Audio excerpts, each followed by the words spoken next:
ধর্ম, ন্যায় ও আদর্শের জীবন্ত প্রতীক মর্যাদা পুরুষোত্তম শ্রীরাম। তার এই পবিত্র আবির্ভাব তিথি আজকের রামনবমী, যা ভক্ত হৃদয়ে গভীর ভক্তি, শ্রদ্ধা ও আত্মশুদ্ধির এক অনন্য উপলক্ষ হয়ে ধরা দেয়। অযোধ্যার রাজপ্রাসাদে রাজা দশরথ ও রানী কৌশল্যার ঘরে তার জন্ম শুধু এক রাজপুত্রের আগমনই ছিল না, বরং তা ছিল ধর্ম প্রতিষ্ঠা ও অধর্ম বিনাশের এক ঐশী সূচনা। রামায়ণে বর্ণিত শ্রীরামের জীবন যেন মানব জীবনের জন্য এক পূর্ণাঙ্গ আদর্শের প্রতিচ্ছবি।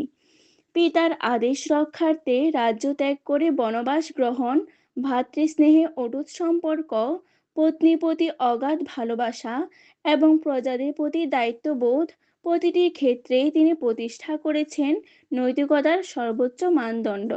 তাই তাকে বলা হয় মর্যাদা পুরুষোত্তম, যিনি মানব জীবনের সকল মর্যাদা ও ধর্মকে পরিপূর্ণভাবে ধারণ করেছেন। রামনবমীর মাহাত্ম্য এখানেই যে এই দিনটি আমাদের মনে করিয়ে দেয় জীবনের প্রতিটি ক্ষেত্রে সত্য, ন্যায় ও ধর্মের পথই শ্রেষ্ঠ পথ।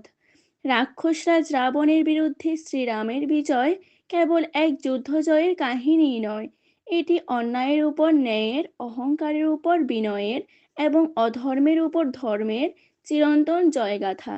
এই শিক্ষা যুগে যুগে মানব সমাজকে আলোকিত করে এসেছে এবং আগামীতেও পথ দেখাবে। রামনবমী কেবল একটি উৎসব নয়, এটি এক অন্তর্দীপ জ্বালানোর দিন।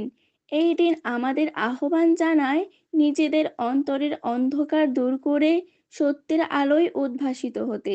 শ্রীরামের আদর্শ যদি আমরা হৃদয়ে ধারণ করতে পারি, তবে ব্যক্তিগত জীবন থেকে শুরু করে সমাজ জীবন পর্যন্ত সর্বত্র প্রতিষ্ঠিত হবে শান্তি, শৃঙ্খলা ও কল্যাণ। এই পবিত্র তিথিতে একটাই প্রার্থনা, ভগবান শ্রীরামের কৃপায় আমাদের হৃদয়ে জাগ্রত হোক সত্যের প্রতি অটলতা, ন্যায়ের প্রতি দৃঢ়তা এবং মানবতার প্রতি অগাধ ভালোবাসা।